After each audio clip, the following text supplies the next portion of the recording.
Nabi itu tahu bahwa akhirat itu tidak bisa batasi Allah. Kamu tidak bisa nyemprit Allah. Allah, ini akhirat loh. Amal sudah tidak manfaat. Ingat itu. Tidak bisa seperti itu. Allah itu nggak bisa tunduk sama konstitusi yang bernama akhirat. Artinya Allah meskipun di akhirat tetap duwe hak yaf'alu ma yasa atau yaf'alu ma yurid. Nggak bisa kamu terus wah ini akhirat amal ra iso dikirim wong mati, amal ra iso dikirim. Yang pangeran kok mbok atur. Makanya ada kiai mengatakan kodok qadar ora iso dirubah, itu kamu. Makanya ada seorang kiai ditanya, kodok qadar ora iso dirubah sekali dicatat selesai. Jadi kiai tadi, tapi nak Allah iso. Dalile apa? Yang huwa ma yasa wa yusbit. Nak Allah ya iso, sing ra iso kan kita. Nah, Nabi itu tahu betul meskipun akhirat itu Allah masih bisa dinego saking baiknya. Ya Muhammad irfa' ra'sak wasal tu ta' wasatu safa. Semat sirahmu angkat. Kowe yo apa tak turuti. Terus semenjak itu Nabi minta apa? Syafaat.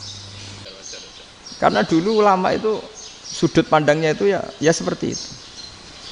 Ada yang ulama suka ibadah itu sholat, ada yang milih tidur. Sampai Imam Ghazali bilang suatu saat ibadah terbaik di zaman akhir itu tidur kan. Sholat saja kalah sama tidur kan. Tapi itu loh ya, yang wajib tetap loh, terus kamu gak sholat wajib.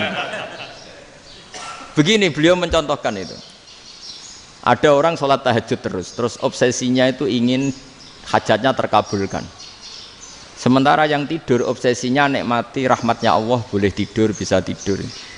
Kata Imam Ghazali, timbang kita tahajud terus nuntut pangeran aduk turu katanya. Mergo engko di akibat terus setan memberi bisikan, lho nyatanya kamu tahajud ya gak terkabul, berarti cerita bahwa Nabi ngendikan kalau doa tahajud mustajab enggak. Daripada ngono ki aduk turu ora tau donga Imam Ghazali. Timbang abri-abri Islam ya, timbang elek-elekin apa? Islam. Jadi ulama itu mulai dulu itu sudah berpikir. Banyak orang menjadikan tahajud, sholat malam itu media untuk hajatnya. Dan kalau nggak kesampaian ini mutung.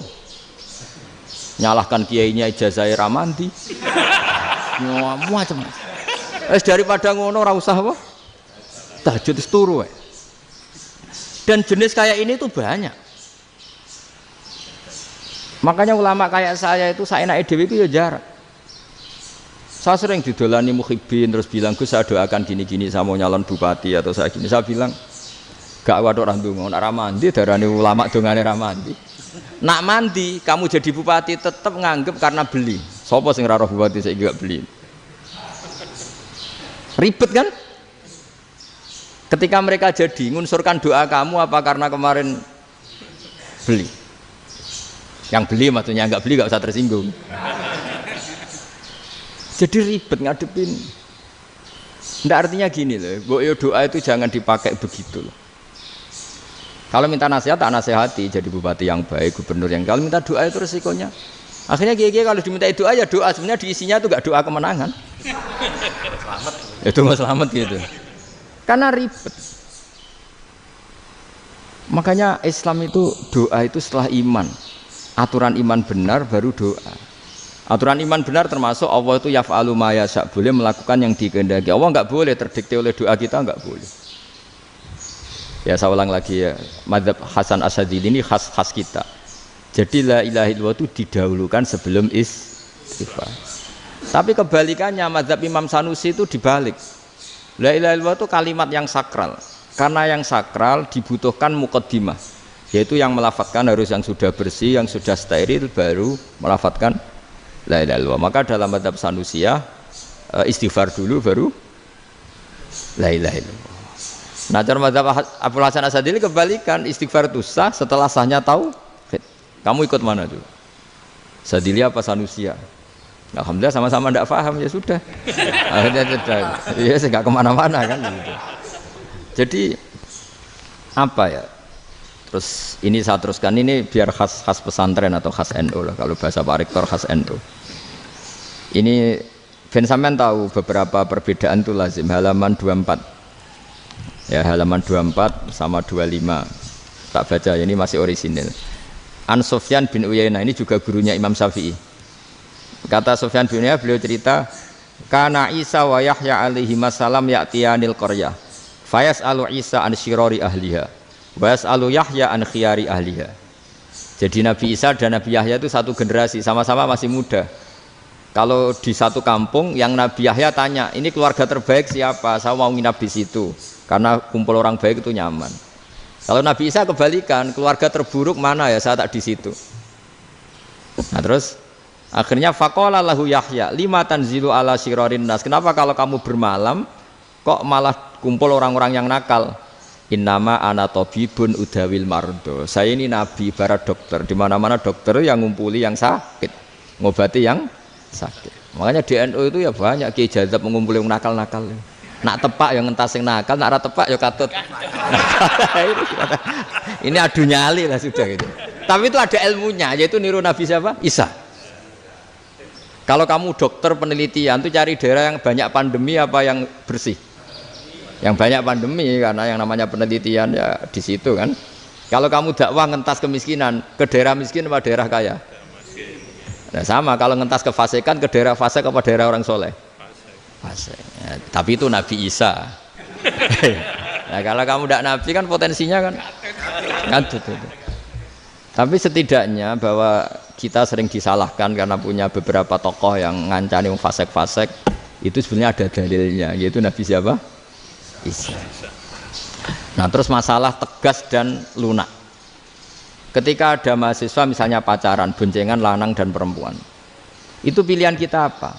Kalau tegas, terus gak mau mendengar kita. Misalnya gini contoh gampang, tak beri contoh Pak D.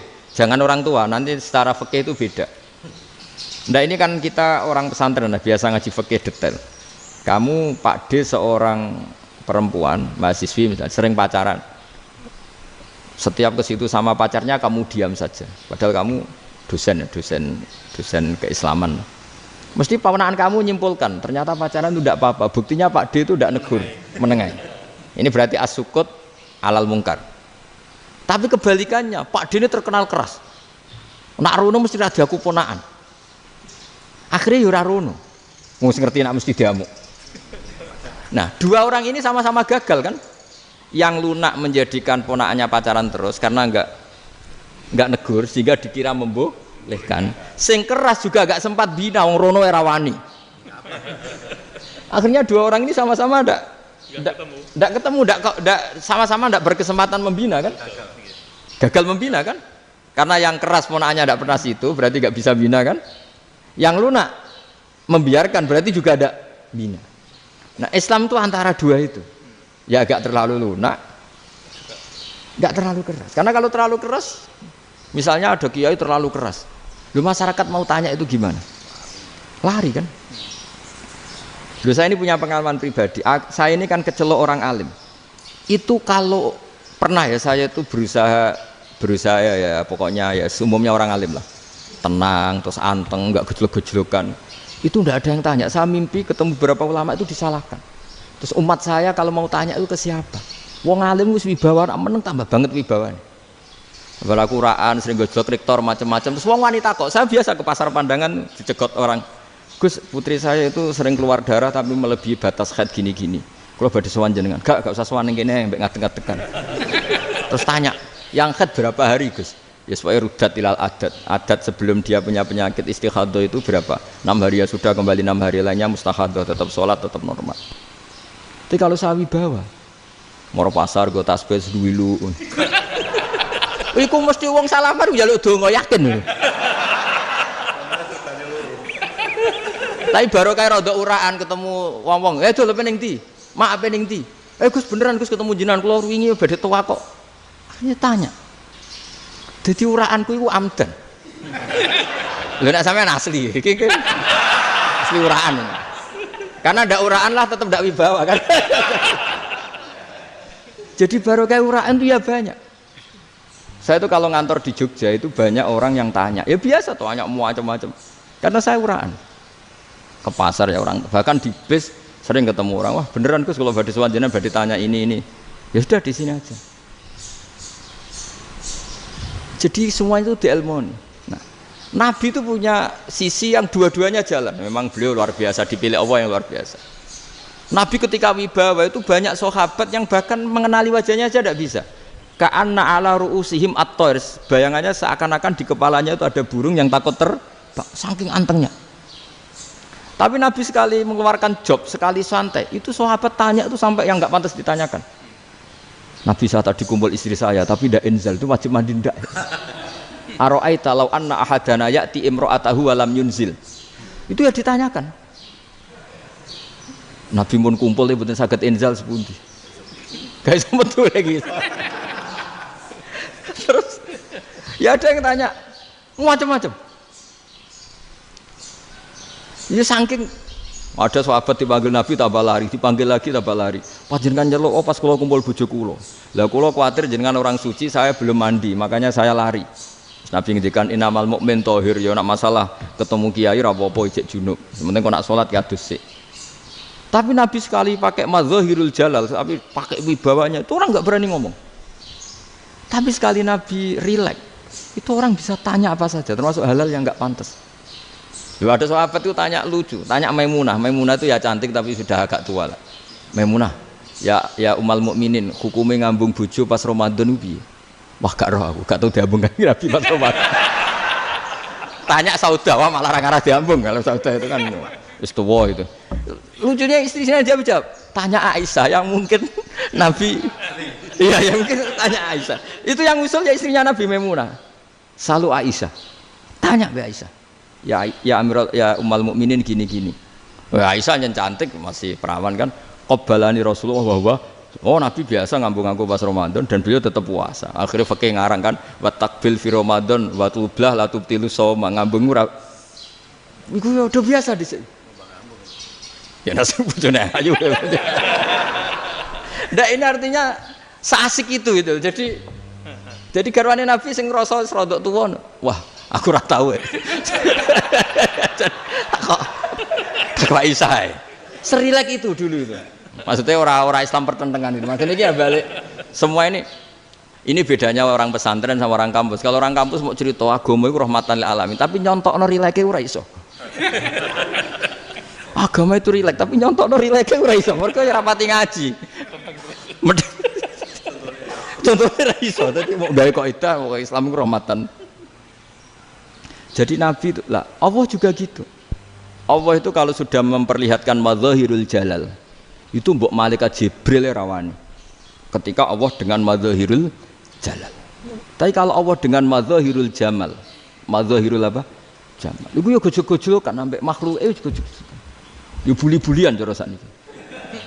Ya sampean delok ning hadis syafaat itu, akhiru man dakhalal jannah atau akhiru man kharaja minan nar, itu di beberapa judul.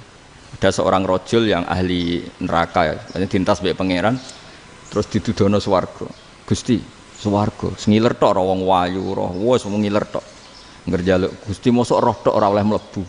Jarimu asal mlebu metu kon neraka ora jaluk-jaluk meneh.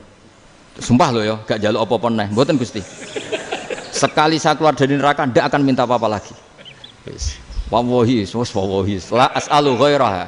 Maksudnya ghaira khoslah, ghaira tilkal khoslah. Ya niku pokoke selain keluar dari neraka saya ndak akan minta lagi. Didono swarga wong do kelon seru wibet kan. Sing bojone elek kan dendam dadi ning swarga iku. Swarga iku wis macam-macam. Gusti mosok roh tok ora oleh mlebu. Jarine janji ra njaluk meneh. Akhire ya wis didelokno neraka. Jadi pangeran jawabe gampang, didelokno neraka. Roh neraka begitu menyakitkan, begitu ngeri. Sudah Gusti saya ndak minta surga, sementing enggak masuk neraka. Rabbana srif anna adzab jahannam. Setelah lama itu diadepno swarga njuk mlebu swarga, terus diadepno nang neraka. Akhirnya ya sudah. Saiki mlebu swarga gak apa-apa. Iku jawabe lucu. Atas taziu jenengan ngenyek kula. Wong karwan ahli swarga kok mlebu swarga.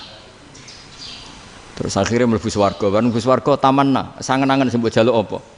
Orang angen-angen yang indah-indah, laka wa asratu amsal, ya siku tak turuti wa asratu amsalih lan lipatan ke-10. Jawabe wong lanang ya lucu. Atas tahzi ubi wa anta rabbul alamin. Jenengan pangeran kok ngenyekan. Maksudnya wis karwan aku ora pantes.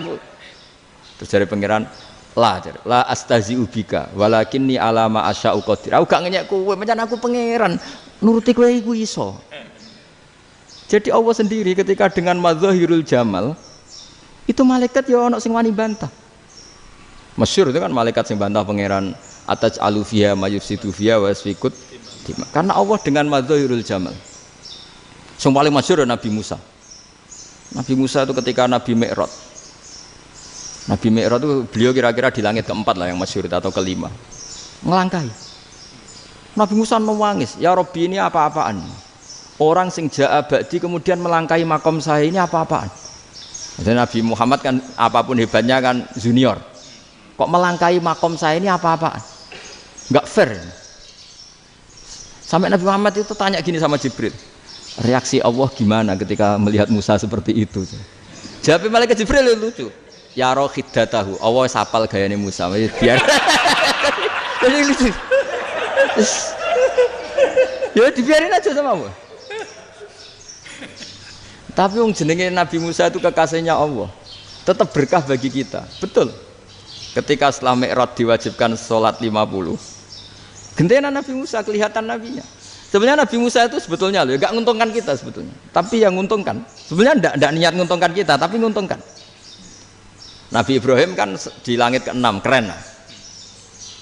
Konti jong ketemu Allah ngeten-ngeten kan sholat 50. Karena Nabi Ibrahim terkenal Nabi baik, tidak bantah. Bareng Nabi Musa. Kenapa diceluk pangeran? Kula kan salat ping 50. Inna ummataka la tutiku dalik. Wah, gak kuat umat. Serai-rai gak umatmu ora ngarah kuat 50 rakaat. Tapi sebenarnya Nabi Musa itu niatnya bukan membela kita. Fa inna ummati la umatku sing gagah-gagah ra iso meneh umat. Berarti sebetulnya ya itu masih pakai gengsinya gitu. Wes ngono-ngono lah sementing kita untung. Sebetulnya dia itu gak terima wong umat saya aja yang lebih kuat. Gak kuat apalagi umatmu. Lah terus sebutin irji ila rabbika fas'alhu takhfif. Itu berarti Allah dengan madzahirul jamal. Sudahlah, datang ke Allah minta keringanan. Allah itu baik.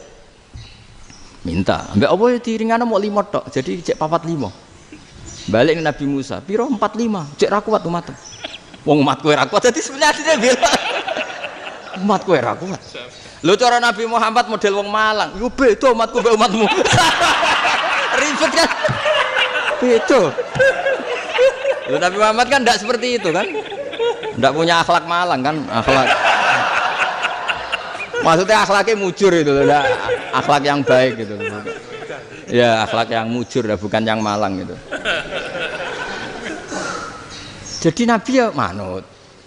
Tinggal 40 kan, dikurangi lagi 35 sampai 9 kali kan, masyhur itu. Ya kan kalau dikurangi 55 kan berarti turun naik kan 9 kali. Lalu itu setelah 5 itu Nabi Musa aja usul, masih ragu. Itu cara Nabi munggah nentek. Ini entek ya. Terus iya doa tuntas betul. Sebebas. Terus munggah ado-ado lha opo? Ngapain itu? Akhirnya Nabi Muhammad sudah sampun ya kalimah Allah, saya ini malu sama Allah Musa. Sudah 9 kali dan diturutin terus. Jadi Allah kalau dengan madzahirul jamal itu Nabi Musa biasa nego sama Allah. Tapi ketika Allah dengan madzahirul jalal itu Nabi Musa enggak berani. Yaitu di hadisus syafa'ah. Hadisus syafa'ah ketika manusia datang ke Nabi Adam, ya'tuna Adam. Ya Adam anta abul basar ngene isfa'li ana inda rabbik. Kamu saya minta mensafaati kita. Nabi Musa, Nabi Adam inna rabbi qad ghadibal yawma ghadaban lam yaghdab qablahu mislah wa la yaghdab ba'dahu mislah. Ini Allah sedang murka besar dan tidak akan murka seperti ini lagi. Sudah saya tidak berani, nafsi. Nabi Ibrahim enggak, termasuk Nabi Musa ketika itu ya enggak berani. Karena Allah dengan madzahirul jalal. Itu Nabi Musa enggak berani. Sudah saya sendiri itu pernah salah. Yaitu saya membunuh seseorang yang enggak disuruh oleh Allah membunuh itu. Yang pas jotosi orang Kipti. Akhirnya datang ke Nabi Muhammad. Pas ke Nabi Muhammad Allah dengan madzahirul jamal. Dengan madzahirul jamal sampai Kanjeng Nabi ngendikan analah saya akan memintakan syafaat kalian. Terus fa ahmadu rabbi bima hamida allamaniha rabbi. Saya muji Allah dengan pujian-pujian yang orang lain tidak tahu, hanya saya yang diajari, kata Rasulullah. Nah di sini menurut banyak ulama termasuk kitab yang saya baca, kenapa Muhammad sebagian namanya Ahmadu. Itu dari af'al tafdil fa Muhammadun ahmadu min ghairihi. Muhammad Rasulullah itu kalau muji Allah di atas cara mujinya Nabi yang lain. Jadi Ahmadu bukan dari fi'il mudhari' lil mutakallim tapi dari af'al apa? Tafdil. Fa Muhammadun ahmadu min ghairihi. bahwa Kanjeng Nabi Muhammad SAW itu cara mujinya Allah di atas pujian para nabi. Makanya di sini Sayyid Ali Zainal Abidin kalau muji hamdal hamidin wa fauqa hamdil hamidin. Jadi pujian saya ini di atas rata-rata cara mereka apa? Memuji. Yaitu sirinya apa? Nabi itu tahu bahwa akhirat itu tidak bisa batasi Allah. Kamu tidak bisa nyemprit Allah. Allah, ini akhirat loh. Amal sudah ada manfaat. Ingat itu. Tidak bisa seperti itu. Allah itu nggak bisa tunduk sama konstitusi yang bernama akhirat. Artinya Allah meskipun di akhirat tetap duwe hak yaf'alu ma yasa atau yaf'alu ma yurid. Nggak bisa kamu terus wah ini akhirat amal ra iso dikirim wong mati, amal ra iso dikirim. Ya pangeran kok mbok atur. Kalau kita yang mengirimkan tidak bisa, tapi kalau Allah tetap bisa. Makanya ada kiai mengatakan kodok qadar ora iso dirubah, itu kamu. Makanya ada seorang kiai ditanya, kodok qadar ora iso dirubah sekali dicatat selesai. Jadi kiai tadi, tapi nak Allah iso. Dalile apa ya huwa ma yasha wa yusbit. Nak Allah ya iso, sing ra iso kan kita. Nah, Nabi itu tahu betul meskipun akhirat itu Allah masih bisa dinego saking baiknya. Akhirnya Nabi sujud, masyhur itu terus, ya Muhammad irfa' ra'sak wasal tu ta wasatu safa. Semat sirahmu angkat, kunjuk apa tak turuti. Terus semenjak itu Nabi minta apa? Syafaat. Jadi makanya terus banyak GNU sing macam-macam lah. Sing ana sing potongane wedi terus hati-hati. Iku berarti makome Madhahirul Jalal. Ana sing amen guyon nek makome Madhahirul Jamal. Ana sing ra jelas ngene iki, sing ra jelas. Nak guyu buanter kok nangis yo buanter. Jebule urusan utang. Lah ini sudah yang udah. Jadi makanya yang rileks saja. Sebenarnya agama ini santai, rileks karena agama ini harus bifarohin wasururin. Enggak boleh agama ini dibawa dengan kekerasan, dengan antisosial. Karena agama ini harus kul bi fadlillah bi rahmati fa bidzalika falyafrahu, harus senang, harus rileks. Makanya saya jadi kiai itu senang takutnya gini. Sekali saya tidak senang jadi presiden buruk. Ternyata jadi wong alim ra enak, itu contohnya. Sampai merengut terus uripe susah, nanti orang tidak berani jadi orang alim. Makanya saya buktikan bahwa saya lebih bahagia dibanding rektor. Nanti orang ingin jadi rektor semua, nggak ingin jadi orang alim. Iya, makanya ini kan bentuk kearifan lah. Jenengan ngakui fungsi kiai kayak saya itu bentuk kearifan. Saya juga ngakui jenengan ini butuh kearifan. Saya sering didolani KUA itu. Itu rata-rata ya didikan kiai. Kompilasi hukum Islam itu banyak ya, janda cantik. Contohnya harus cantik, kalau jelek nggak mungkin terjadi kan. Ada janda cantik kebetulan suka kawin tapi takut zina. Saya ulang lagi, suka kawin tapi takut. Itu seringnya gitu Pak Rektor. Jadi dia kawin bosen, bilang ke KUA, Pak saya sekarang mau nikah sama ini. Loh, tapi kamu mau punya suami. Ya tapi kan nggak tercatat Pak. Itu KUA-nya rata-rata itu nggak berani. Meskipun nggak tercatat, karena secara fikih meskipun nggak tercatat tetap dia seorang perempuan yang bersuami, maka nggak boleh nikah sama orang lain. Tapi secara hukum santri nggak bisa dong menikahkan perempuan sing dzati zaujin yang punya suami. Jadi ini barokahnya kerjasama yang baik. Jadi di masyarakat itu tertanam didikan kiai nggak boleh nikahkan perempuan yang bersuami. Tapi di KUA ngikuti hukum formal. Dan di Indonesia itu KUA itu rata-rata konsultasinya ya sama kiai, sehingga ya nggak berani akhirnya meskipun aku wedi mlebu neraka mbak gak iso. Dan itu buahnya. Seorang lagi ya, makanya ini kan pesantren itu nggak boleh mati. Orang kiai-kiai kayak saya nggak jelas-jelas itu harus lebih jelas lagi. Karena ini yang on time, yang online, yang siapa saja bisa tanya. Saya itu SMS saya itu nggak punya HP WA. HP jadul itu SMS-nya tiap hari tak berapa, orang yang tanya dari Kalimantan, dari Aceh. Gus di kampung saya ada masjid 2 itu yang sama, ada yang dari orang perkotaan, Gus di perumahan baru ada masjid, yang Jumatan baru orang 12, sah enggak? Ya langsung saya jawab, sah. Dalilnya ini. Ya sudah, tapi kata Imam Syafi'i gini harus orang 40, itu madzhab Syafi'i, dalam madzhab yang lain gini-gini. Itu kalau tanya rektor itu kan ribet. Masuk ajudan dulu, asisten dulu, panjang.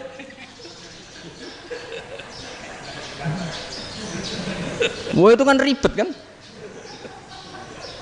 Manggil dosen dekan VAI dipanggil, dekan VAI nggak mau langsung jawab, cari dosen yang nekuni itu. Usul fikih saya nekuni itu baru seminar, nunggu dulu mbak ini orangnya baru. Panjang kan? Bisa tutup Islam kalau kesuwen.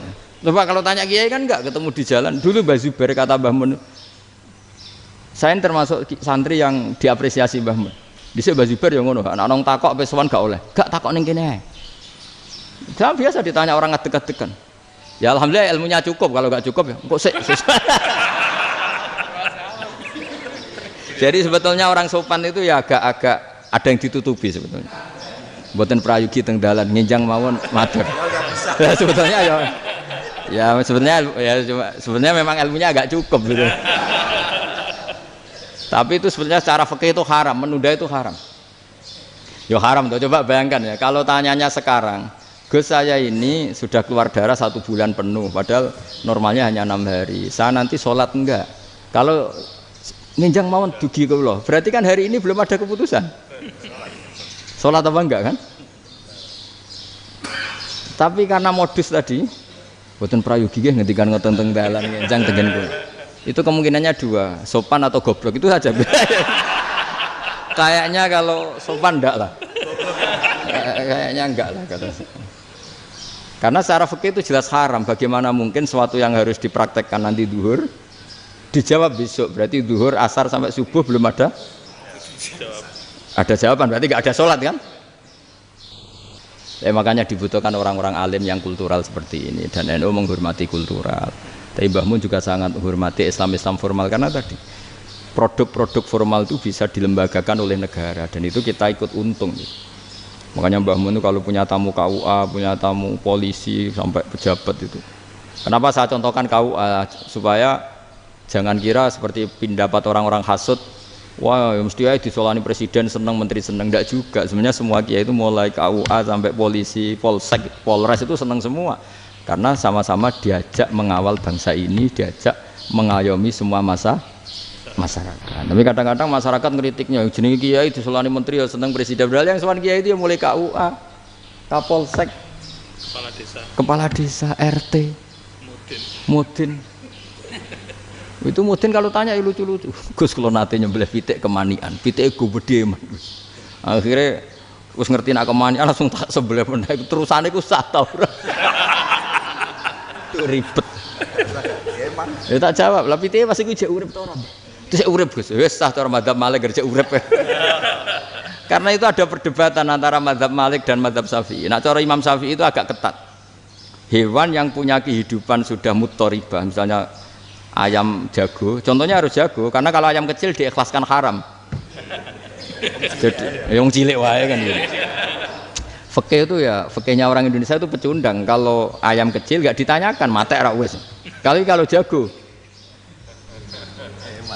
jago ditabrak truk kejet. Andai kan nggak disembelih pun mesti mati. Itu cara madzhab Syafi'i itu haram.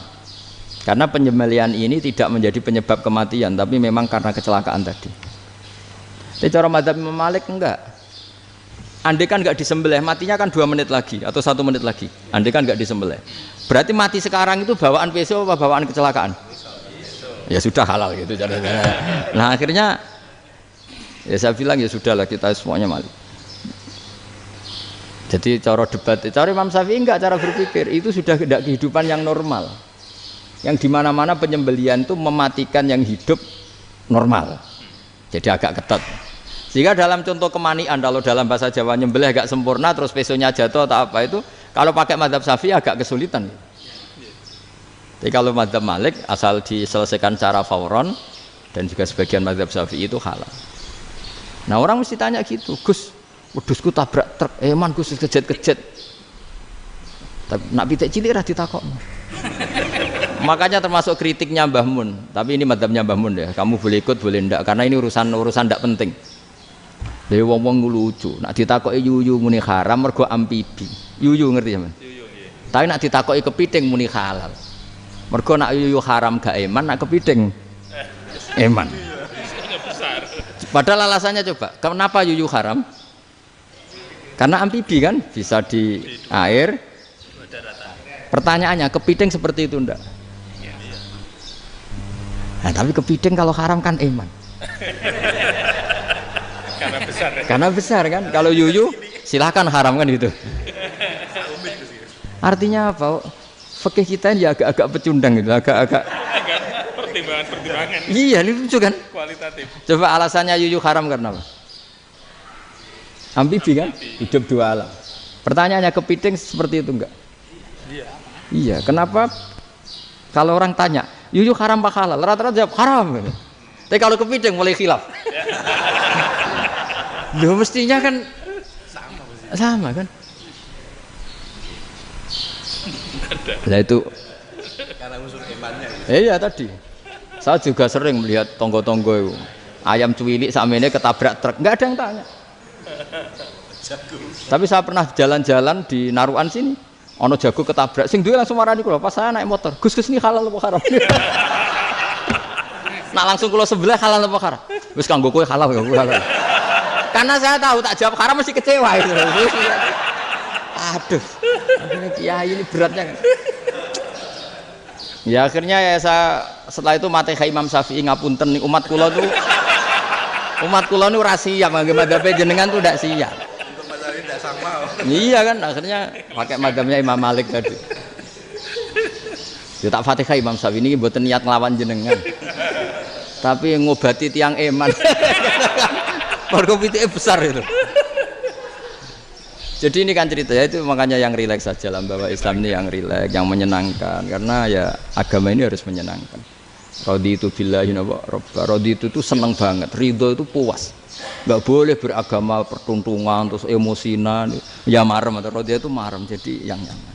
Ya saya kira demikian. Assalamualaikum warahmatullahi wabarakatuh.